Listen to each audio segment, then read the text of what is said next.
सर्वसाधारणपणे दिवाळीच्या नंतर विधानसभेच्या निवडणुका लागतील असं वाटतंय. एवढ्यासाठीच बोललो कारण जोपर्यंत आचारसंहिता लागत नाही तोपर्यंत काही खात्री नाही. कारण स्थानिक स्वराज्य संस्थांच्या निवडणुका गेल्या, आता काही ठिकाणी तर 4 वर्ष झाली नाही आहेत, 3 वर्ष झाली नाही आहेत, 2 वर्ष झाली नाही आहेत. पण साधारणपणे आत्ताच्या लोकसभेनंतर ह्या विधानसभेच्या निवडणुका लागतील दिवाळीनंतर असं वाटतंय. आणि त्या निवडणुकांच्या दृष्टिकोनातनं एकूणच उमेदवार आणि या सर्व गोष्टींची चाचपणी करण्यासाठीचा माझा हा दौरा आहे. ज्याचा पहिला टप्पा मराठवाडा झाला पूर्ण, आता विदर्भाचा हा टप्पा माझा पूर्ण होईल, उद्या पूर्ण होईल तो. आणि त्याप्रमाणे मी काही ठिकाणी मी उमेदवार देखील जाहीर केले. आणि अजून काही जसे जसे पुढच्या टप्प्यामध्ये एक वेगवेगळ्या ठिकाणचे उमेदवार मी जाहीर करत जाईन. त्याच्यामुळे आता नाव यू शूट.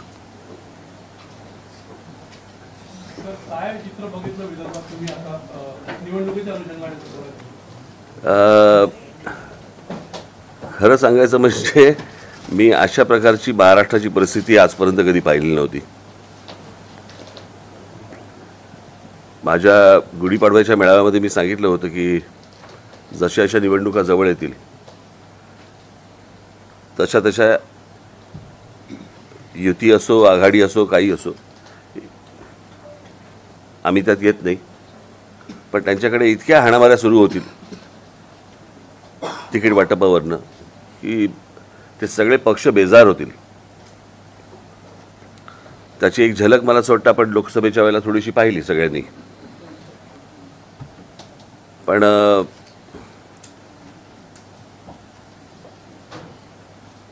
प्रत्येकालाच निवडणुकीला उभं राहायचं आहे असं एकूण चित्र त्यांच्याकडे दिसतंय. आणि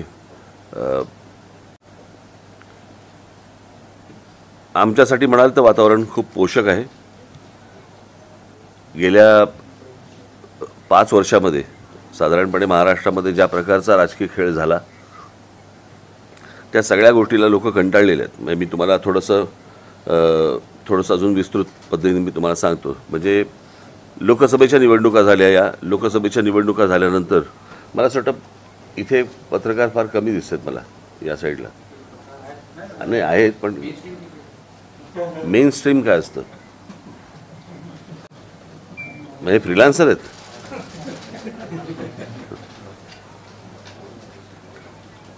लोकसभेच्या निवडणुका झाल्या आणि त्या लोकसभेच्या निवडणुकीच्या वेळेला माझ्या डोळ्यावरती फ्लॅश मारू नको रे, फ्लॅश इथे मार, फोटो इथे काढ. तर ज्या प्रकारचं मतदान झालं आणि आघाडीला काय ते उद्धव ठाकरे, शरद पवार आणि या सगळ्या काँग्रेसला ज्या प्रकारचं मतदान झालं ते मतदान आपण नीट समजून घेतलं पाहिजे. आणि तुम्ही समजून घेतलेलं असणारच अर्थात. पण मी परत मूळ विधानसभेकडे येण्यासाठी आपल्याला थोडंसं सांगतो. त्यावेळेला या देशातल्या संपूर्णपणे एक गठ्ठा मुस्लिम समाजाने भारतीय जनता पक्षाच्या विरोधात, खास करून मोदी आणि शहा यांच्या विरोधात मतदान केलं. तसंच भारतीय जनता पक्षाच्या काही लोकांनी अबकी बार काय 400 पार याच्यावरनं संविधान बदलणार असे त्यांच्याच लोकांनी स्टेटमेंट केल्यानंतर त्या प्रकारचं वातावरण तयार झालं. त्याच्यामुळे या देशातल्या जवळपास एक गठ्ठा दलित समाजाने, बांधवांनी, भगिनींनी, त्यांनी सगळ्यांनी मोदी आणि शहांच्या विरोधात मतदान केलं. ते anti Modi, anti Shah voting होतं. ते काही उद्धव ठाकरे आणि शरद पवारांच्या प्रेमाखातर झालेलं मतदान नव्हतं.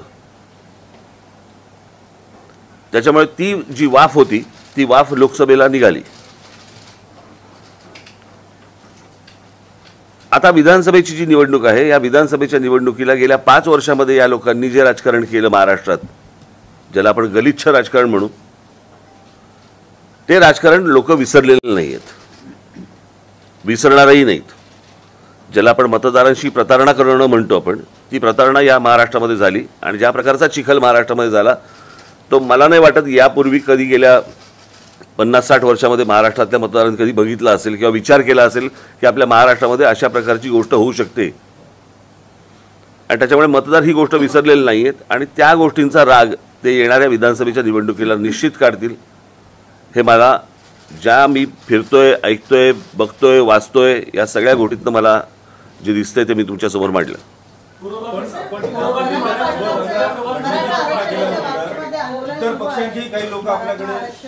मला माहिती तुम्हाला काय पाहिजे, हां आपण नंतर येऊ त्याच्यावर.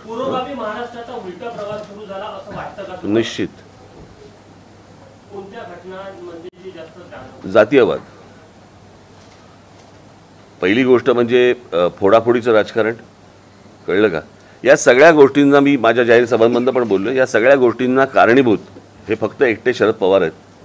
कारण या शरद पवारांनी या गोष्टींची सुरुवात महाराष्ट्रामध्ये केली. म्हणजे जेव्हा पुलोत्स्थापन झालं तेव्हापासून जर समजा आपण बघितलं तर तेव्हापासून म्हणजे 78ला पुलोत्स्थापन होणं, 78ला सरकार येणं, बरोबर. त्याच्यानंतर ते 80ला गेले. पुन्हा आल्यानंतर त्यांनी 91ला शिवसेनेचे आमदार फोडले, छगन भुजबळ वगैरे. पुन्हा फोडाफोडीचं राजकारण केलं. त्याच्यानंतर परत मग मला असं वाटतं पुढचं कोण होतं, अनेक अशी लोक जे फोडत गेले. मग गणेश नाईक फोडले, मग नारायण राणे गेले. या सगळ्या गोष्टी, हे सगळं राजकारण शरद पवारांनी सुरू केलं महाराष्ट्रामध्ये. आणि त्याच्यानंतर जातीचं विष देखील त्यांनीच घालवलं. म्हणजे 99 साली ज्यावेळेला राष्ट्रवादी काँग्रेसचा ज्यावेळेला जन्म झाला त्या जन्मानंतर जर समजा तुम्ही महाराष्ट्र बघा आणि त्याच्या अगोदरचा महाराष्ट्र बघा तुम्ही, कधी महापुरुषांची विभागणी कधी जातींमध्ये झाली नव्हती. कधी आमच्या संतांची विभागणी कधी आडनावांनी कधी ओळखली जात नव्हती. जातीमध्ये बघितलं जात नव्हतं. संत आपल्याकडे संत म्हणूनच बघितलं जायचं. या सगळ्या गोष्टी ज्या सुरू झाल्या ह्या राष्ट्रवादी काँग्रेसच्या जन्मानंतर सुरू झाल्या. आणि असा महाराष्ट्र हा ह्याच्या अगोदर कधीच नव्हता. त्याच्यामुळे हे जे जातीचं जे विष पसरवलं गेलं हे मला असं वाटतं 99 सालापासून महाराष्ट्रामध्ये सुरुवात झाली या गोष्टींची. कसं होतं, आता प्रत्येकाला राजकारण करायचं म्हटल्यानंतर हे चालतंय तर नाणं ते चालवून घ्या. पण मला असं वाटतं, मी दरवेळेला सांगत आलो की हे सर्वांनी मिळून बंद केलं पाहिजे. कारण हा विषय फक्त काय राजकारण विधानसभा लोकसभेपुरता नाही, हा घराघरात शिरलेला विषय. म्हणजे मध्यंतरी आपल्याच मार्फत मी कुठची एक क्लिप बघितली ज्याच्यामध्ये लहान लहान मुली सांगत होत्या की आम्ही काय ओबीसी समाजातले आहोत आणि मराठा समाजातल्या मुली आता आमच्या मैत्रिणी आमच्याशी बोलत नाहीत किंवा आम्ही त्यांच्याशी बोलत नाही, आम्ही घरी जाणं सोडून दिलं. हे असलं घाणेरडं वातावरण कधी महाराष्ट्रात नव्हतं. हे सगळं सुरू झालं तेव्हापासून.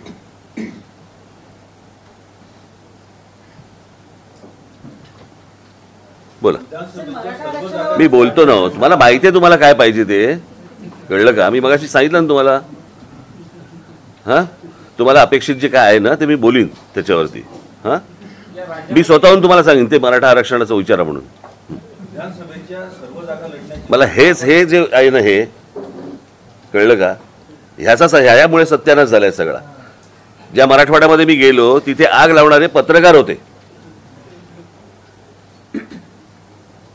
आणि त्या पत्रकारांनी काय काय गोष्टी घेतल्या होत्या हेही मी जाहीर केल्या होत्या त्याच्यात. त्याच्यामुळे हे शांत व्हावं याच्यासाठी कोणी प्रयत्न नाही करत आहेत. अजून आग कशी लागेल याच्यासाठीच जास्ती प्रयत्न सुरू आहेत. एकच मिनिट थांब, जर त्यांना काहीतरी प्रश्न विचारायचे. माझी मान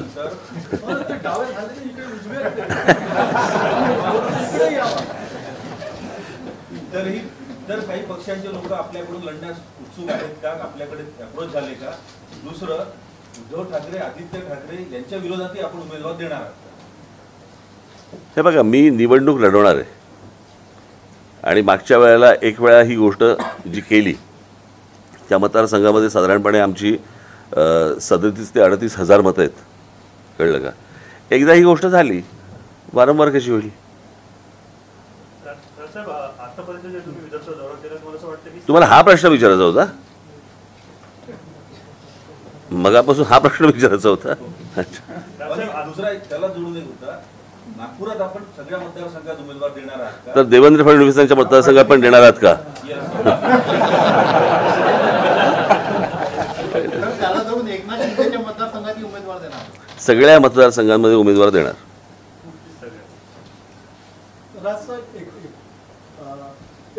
एक आव्हान तुम्ही याच्या आधी केलं, आता दरवेळेस अतिशय पोटतिडकीने आव्हान करता की माझ्या हाती सत्ता द्या, महाराष्ट्र सुटासारख्या सरळ करेल. यापूर्वी पण तुम्ही हे आव्हान केले आहे, पण तरी देखील तुमच्या हाती सत्ता देत नाही लोक.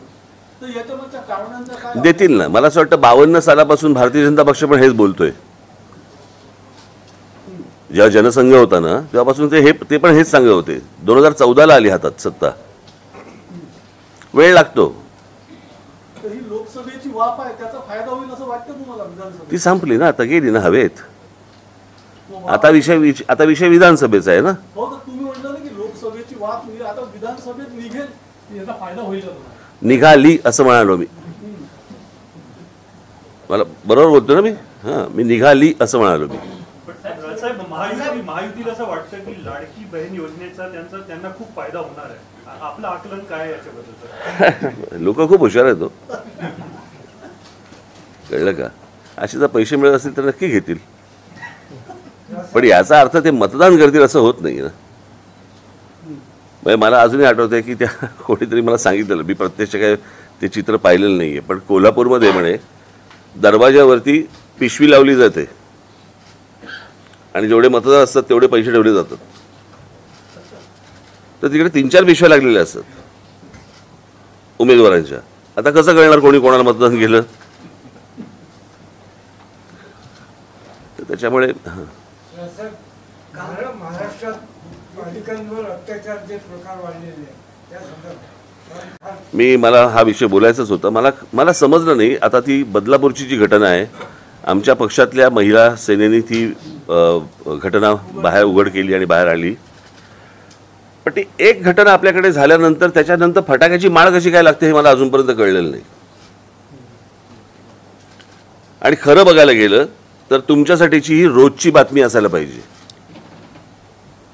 म्हणून मी आता एक काही आकडेवारी आणली, वाचून दाखवू.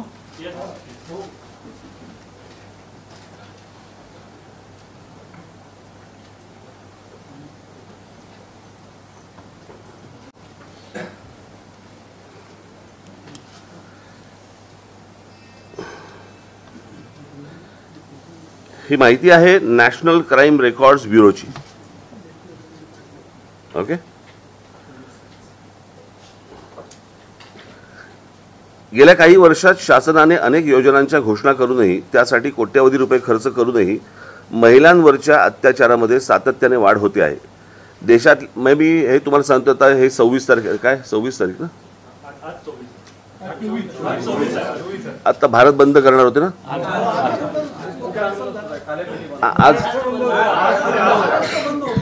आज हा महाराष्ट्र बंद केले होता. तर ज्यांनी हाक दिली ना त्यांच्यासाठी पण आहे आणि अत्याचारांसाठी पण आहे. महिलांवरती अत्याचारामध्ये सातत्याने वाढ होते आहे. देशातल्या सर्वात प्रगत राज्याची राजधानी मुंबईमध्येही आज महिला आणि मुलींना सुरक्षित वाटत नाही. आकडेवारी इतकी वाढते आहे की आपल्या राज्याची तुलना ही सतत उत्तर प्रदेश आणि बिहारशी केली जात आहे. 2023-24च्या आकडेवारीनुसार राज्यात महिला तरुणींचा विनयभंग आणि छेडछाडीचे सर्वाधिक गुन्हे मुंबईत नोंदवले गेले आहेत. त्यापाठोपाठ पुणे आणि नागपूर शहराचा क्रमांक आहे.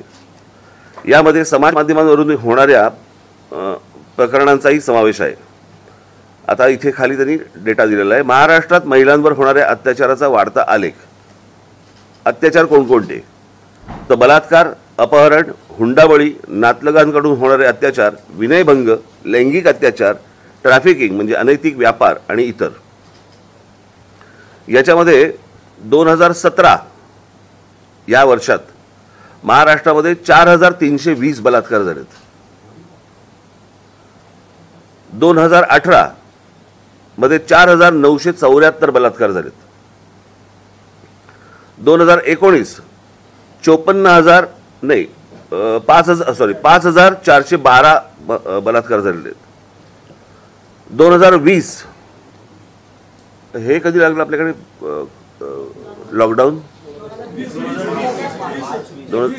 मार्च 20 2020 2020 मध्ये 4846 बलात्कार आहेत.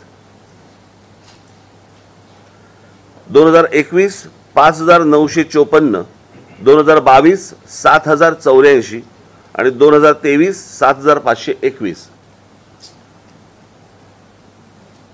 एवढी बलात्काराची प्रकरणांची नोंद पोलीस स्टेशनला आहे.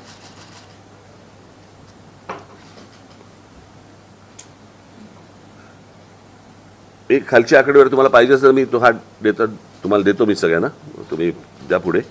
महाराष्ट्रातल्या या आकडेवारीनुसार इथे दर तासाला एक गंभीर गुन्हा नोंदवला जातो. अर्थात हे झाले केवळ नोंद झालेले गुन्हे, नोंद न करता आलेले गुन्हे यापेक्षा खूप जास्त असतील. नॅशनल क्राईम रेकॉर्डच्या ब्युरोच्या नुसार 2022च्या नुसार आकडेवारीनुसार महाराष्ट्रात उत्तर प्रदेशच्या खालोखाल महिलांवरील अत्याचाराची प्रकरणे समोर आली आहेत. महाराष्ट्रात 2019 ते 2021 या कालावधीत 18 वर्षे आणि त्याहूनही अधिक वयाच्या महिला बेपत्ता झाल्याची 1,842 प्रकरणे आहेत. शहाजी जगताप यांनी ही जनहित याचिका मुंबई हायकोर्टात दाखल केली होती. या याचिकेच्या सुनावणी दरम्यान ही आकडेवारी समोर आली. बीड आणि सांगली, आता गंमत बघा, बीड आणि सांगली येथील महिला ऊसतोड कामगारांच्या नकळत गर्भाशये काढली जायची अनेक प्रकरणे समोर आली आहेत. कामामध्ये सुट्ट्या पडू नयेत म्हणून त्यांच्या आरोग्याशी असा खेळ सुरू आहे या 2 जिल्ह्यांमध्ये.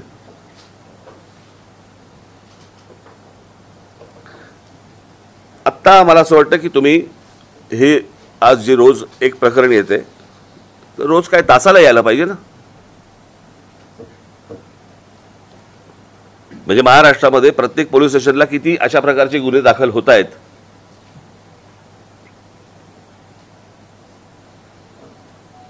आणि मला फक्त एवढंच म्हणायचं आहे की जे इतके दिवस दाखवले जात नव्हते, हे आता एक बदलापूरचं प्रकरण आलं, अत्यंत दुर्दैवी, या ठेचलेच पाहिजे लोकांना. आणि ह्याचं कारण आपल्याकडे अजून कठोर शासन किंवा कठोर कायदा या बाबतीत होत नाही म्हणून. मग आता साधी गोष्ट आपण बघूया, त्या कोण ते दिल्लीत प्रकरण झालं होते, निर्भया प्रकरण. त्या निर्भया प्रकरणामध्ये त्या लोकांना कोण कळले, कशा प्रकारचा बलात्कार झाला हेही कळलं, किती निघृण प्रकारे झाला. त्याला फाशी कधी झाली, किती वर्षांनी झाली. आता एवढा जर समजा एका केसला जर डिले होत असेल, यांचं काय करायचं मला जरा सांगा.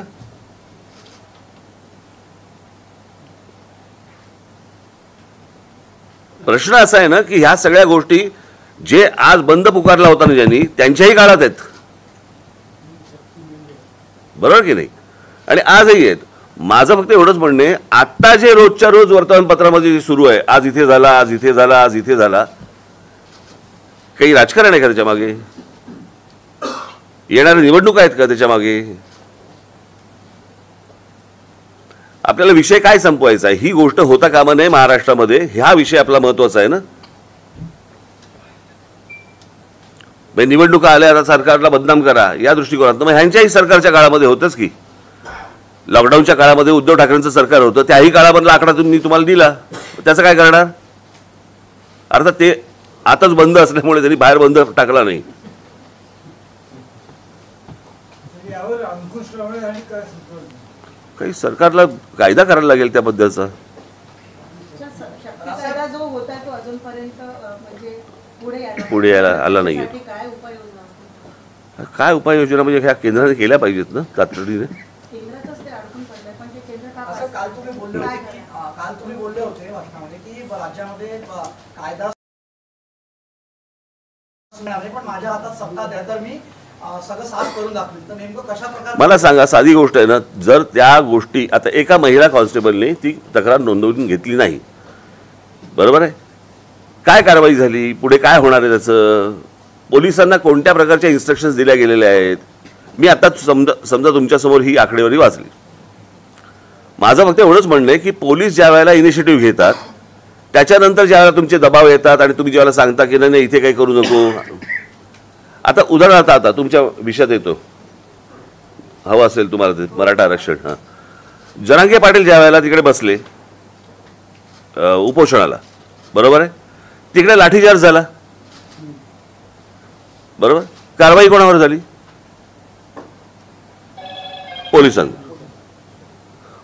पोलिसांना सुचलं लाठीचार्ज करावा.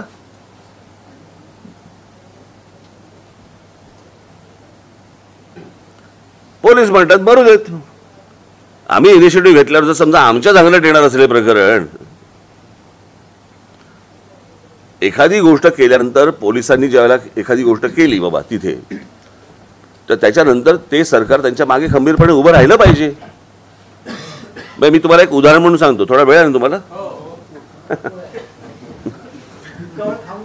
मी एकदा लंडनला गेलो असताना मी विमानतळावरती लँड झालो आणि माझ्या मोबाईलवरती सतत माझ्या पत्नीचे मेसेज यायला लागले, कॉल मी अर्जंट, कॉल मी अर्जंट. मला कळलं नाही. लँड झाल्यावरती मला कळलं तिथे, आणि पायलटने अनाऊन्समेंट केली की नुकताच काही तासांपूर्वी लंडनमध्ये बॉम्ब ब्लास्ट झालेत.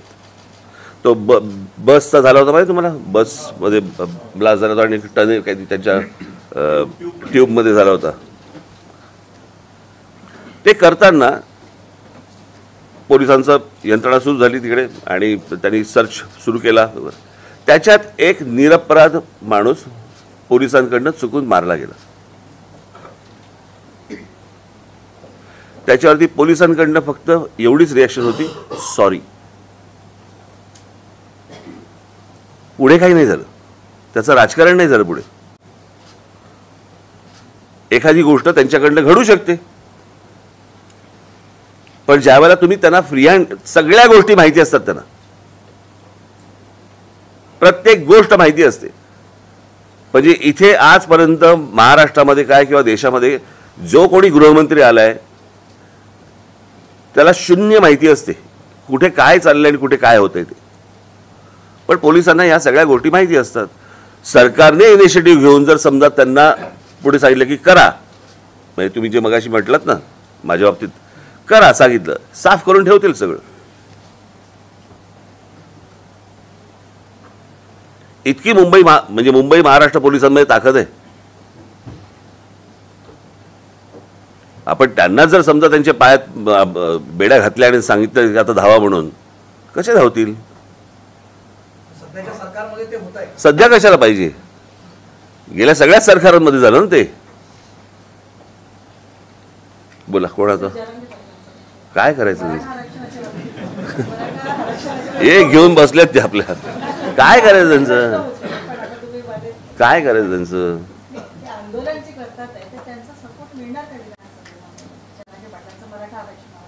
कोणाला सपोर्ट मिळणार?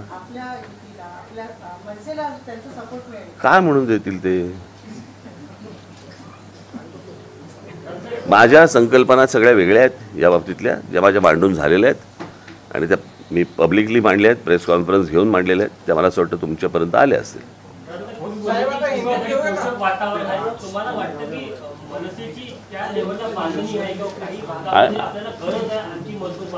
आहेच ना, सगळेच जण हळूहळू पसरतात.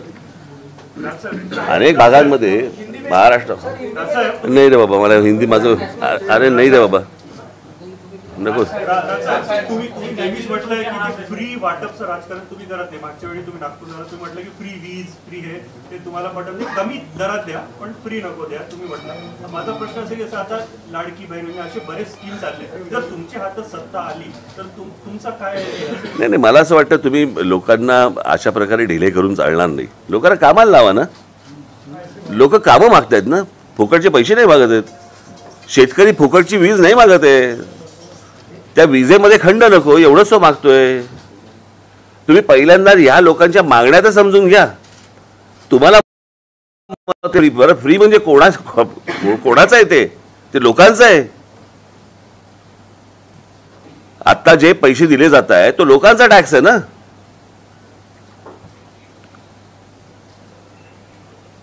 असं कसं करून चालेल तुम्हाला? मी त्या दिवशी म्हटलं ना की महाराष्ट्रामध्ये असंख्य जॉब्स आहेत, महाराष्ट्राच्या शहरांमध्ये आहेत असंख्य जॉब्स आहेत. महाराष्ट्रातली पोरं करू इच्छितात, त्यांच्यापर्यंत पोहोचत नाही. बाहेरच्या राज्यात कळतं की आमच्याकडे टॅक्सी आणि रिक्षांची परवाने दिली जात आहेत आणि महाराष्ट्रात कळत नाही. ही कुठची पद्धत? फायनान्शियली धोकादायक आहे महाराष्ट्रासाठी, म्हणजे ते आपण कोणाहीसाठी धोकादायक आहे ते. लाडकी बहीण जी आली ते मध्य प्रदेशचं मॉडेल डोळ्यात पुढे ठेवून आली आहे. तिथे यश मिळालं तर त्याच धर्तीवर इथे पण मिळेल असं अभिव्यक्ती केलं जात आहे. नाही नाही बघा, त्या सगळ्या गोष्टींचं त्याला एकच कारण नसतं. म्हणजे मध्य प्रदेशामध्ये यश मिळालं काय फक्त त्या लाडक्या बहिणी योजनेमुळे नसेल मिळालं, त्याला अनेक कारणं असतील, अनेक विविध कारणं असतील, त्याला ती पण तपासली पाहिजेत ना. ते सगळं यश आणायचं आणि एका योजनेवर टाकायचं असं थोडी असतं. हे तुम्ही जे म्हणलं की आता लहान मुलांमध्ये तुमचा विचारून झाले तर एकदा. महाराष्ट्रामध्ये युती शासन गेल्यानंतर विलासराव देशमुख ज्यावेळेस पहिल्यांदा मुख्यमंत्री झाले होते त्या निवडणुकीच्या आधी त्यांनी मोफत विजेचं खिरापत वाटली होती आणि त्याचा परिणाम असा झाला की महाराष्ट्र जवळपास 7 ते 8 वर्ष लॉकडाऊनच्या लोड शेडिंगच्या याच्यात गुरफटला होता. आता ही जे 1500 रुपये लाडके नाही पण मला असं वाटतंय की आता हा पहिला महिना जाईल, कळलं का, दुसरा महिना एखादा कदाचित जाईल. पैसे कुठे सरकारकडे? त्याच्यामध्ये अजितदादांनी पण सांगितलं नाही का, निवडून दिला तरच पुढच्या. तसं होणार नाही. ते किती तुम्ही पैसे सरकारकडे पैसे पाहिजेत ना. ते तर म्हणाले सही करून निघालो चेकवर. कशावरती? पहिल्या हप्त्याची असेल. तुम्ही म्हणजे महायुतीची जी सभा झाली होती मोदींच्या आधी तुमचं गाठून झालं होतं, तर तुम्ही 5 मागण्या केल्या होत्या त्यांच्याकडे प्रमुख म्हणजे त्या अभिजात दर्जापासून तर त्याच्या पाठपुराव्यासाठी काय म्हणजे अजून मी भेटणार आहे त्यांना आता. मी आता भेटणार जाऊन. विधानसभेच्या निवडणुकीमध्ये स्वतंत्र लढणार की मित्र पक्ष म्हणून कुणाला सोबत घेण्याचा स्वतंत्र पवार नाही हो माहिती.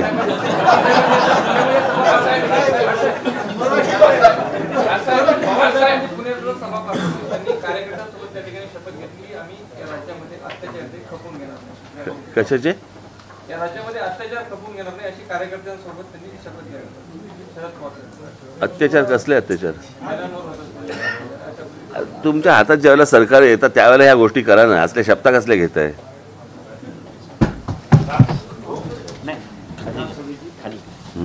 साहेब आपण म्हणाले की आता सध्या महायुती असो तो महाविकास आघाडी असो हे तुमचे संपले असतील तर गप्पा तरी मारा रे.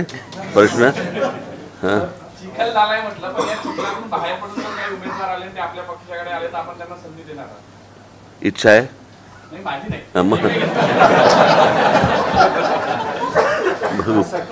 महाराष्ट्रात, विदर्भात, विशेषतः नागपुरामध्ये आपला महाराष्ट्र नवनिर्माण सेना अधिक मजबूत आणि बळकट व्हावी याकरता म्हणून आपण फार कमी येत असता. मात्र जे आपले जे मोठे जे अधिकारी आहेत त्यांचा वारंवार येणं हे कुठेतरी. मी तुम्हाला आत्ता माझ्या पदाधिकाऱ्यांशी बोलवत होती. एक गोष्ट तुम्हाला थोडक्यात सांगतो. साधारणपणे 1925 साली RSSची स्थापना झाली, बरोबर. 52 साली जनसंघ स्थापन झाला. परंतु या विदर्भामध्ये किंवा बाकी महाराष्ट्रामध्ये अख्ख्या काँग्रेस एक काँग्रेसच होती ना. नागपुरात हेडक्वार्टर आहे. त्या नागपुरामध्ये भारतीय जनता पक्षाला जम बसवायला किती वर्ष गेली हो. तुम्ही कधीतरी राजकीय पक्षांचं अनालिसिस करून माझ्याशी बोलणार आहात की नाही बोलणार आहात? तुम्ही वारंवार यावं अशी इच्छा आहे तुम्ही वारंवार यावं, भेटत राहावं अशी इच्छा आहे. मग मला हे प्रश्न विचारू नका ना फालतू. त्याला काय अर्थ नाही ना. मी येत जाईन, भेटत जाईन, आपण खायला जाऊ, बाहेर जेवायला जाऊ. कालच मी वडापाव खाल्ला ना, कालच खाल्लाय. हा लोकांना महाराष्ट्र नवनिर्माण सेनेतर्फे खूप अपेक्षा आहे इतर पक्षांच्या तुलनेत, आणि त्यांना करा मतदान. माझ्याकडे फक्त अपेक्षा ठेवा.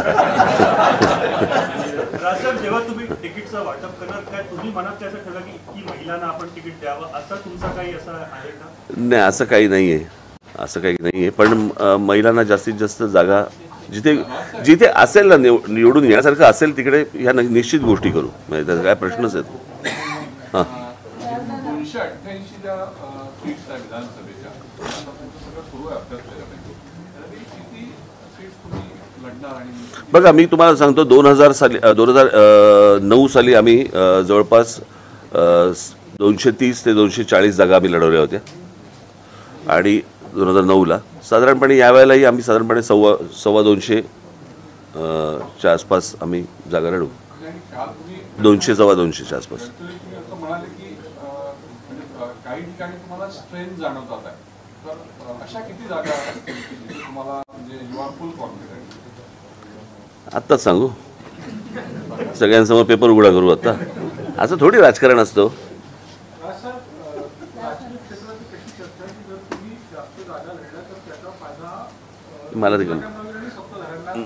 मला काही देणं घेणं नाही त्या गोष्टींची. मला माझ्या पक्षाची देणं घेणं. वाईट मारून नका गेले तर म्हणून तुम्ही त्याच प्रश्नाला आले. तुमच्यासाठी क्राऊड खूप असतो आणि क्राऊड तुम्हाला खूप चाहतो पण, म्हणजे प्रेस असेल किंवा तुमची सभा असेल, परंतु आपल्या सीट्स निवडून न येण्याच्या मागणी. मी पुन्हा तेच सांगितलं ना, राजकीय पक्षांचा एकदा अभ्यास करा आणि अभ्यास केल्यानंतर आपण माझ्याशी बोला. अटलजींच्या भाषणाला आणि बाळासाहेबांच्या भाषणाला देखील प्रचंड गर्दी व्हायची, त्याच्या सीट नाही यायच्या. त्याला एक काळ जावा लागतो, त्याला एक वेळ जावा लागतो, कळलं का? कुठचंही वर्तमानपत्र आणि कुठचंही चॅनल पण असंच गंमत म्हणून उभं राहत नसतं. तुम्ही यूट्यूबवाले आहात का? कारण यूट्यूब उभं राहायला किती काळ गेला जरा एकदा तपासून घ्या. तुमचा जो राजकारण थोडा अग्रेसिव्ह स्टाईल आहे, तुम्ही जे तुमच्या मनाचं तुम्ही बोलता, पण तुमचे जे सहकारी आहे आणि न्यू जनरेशन आहे तुम्हाला कधी सांगतात का की थोडा डिप्लोमॅटिक आता? हो, मला सांगतात. हो, जास्ती खरं बोलू नका. नाही, अमित नाही, बाकीचे सगळे सांगतात. पण तुम्ही चेंज होणार का? नाही, आता काय असतं, सुधारायचं एक वय निघून जातं आणि बिघडायचं एक वय निघून जातं. याला जोडून एक क्वेश्चन आहे. युथ बद्दल आपण बोलतात की सजेशन्स मिळतं युथकडून, मग पार्टीमध्ये जेव्हा इलेक्शन्स येतात किंवा काही, तेव्हा युथला चान्सेस का मिळत नाहीत? कारण एक एक्झाम्पल, युथचा अर्थ सांगा मला. युथ म्हणजे युवा पिढी आहे किंवा मग हे कोण आहे बाहेर जे आहेत ते? म्हातारे आहेत? अदरवाईज पण आपण बघतो काँग्रेसमध्ये सुद्धा आपण बघितलंय की युवांचा पक्ष म्हणून काँग्रेसला संबोधलं जातं, पण असं काही दिसत नाही. तिथे पण अबाव 50चे सगळे आहेत, तिथे पण आम्हाला असंच काही दिसतं. युवा गुड लुकिंग असं म्हणायचं तुम्हाला? एज्युकेटेड लोकांना चान्सेस मिळायला पाहिजे, सो दॅट जेवढे केसेस किंवा काही जे काही होतं, बलात्कार, रेप आणि खूप काही गोष्टी आहेत, त्यांच्यामध्ये काहीतरी चेंजेस येणार, लॉमध्ये काहीतरी चेंजेस. माझी तर इच्छा आहे माझी, आता नागपूरसारख्या शहरामधनं अनेक तरुण माझ्याबरोबर यावेत, माझ्याबरोबर त्यांनी सहकारी म्हणून माझ्याबरोबर त्यांनी काम करावं अशी माझी इच्छा आहे. आणि तुमच्यापैकी अनेकांना जर इच्छा असेल तर आपण यावं. कॅन्डिडेट्स आपण देणार आहे,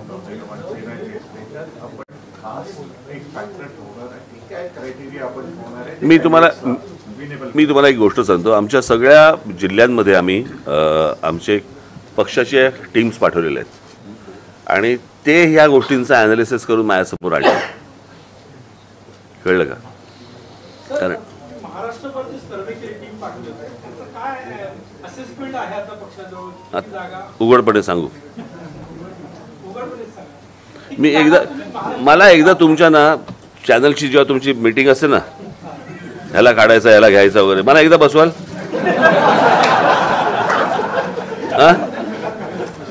अंतर्गत गोष्टी सांगायच्या सगळ्या तुम्हाला. चला आता बस झाली.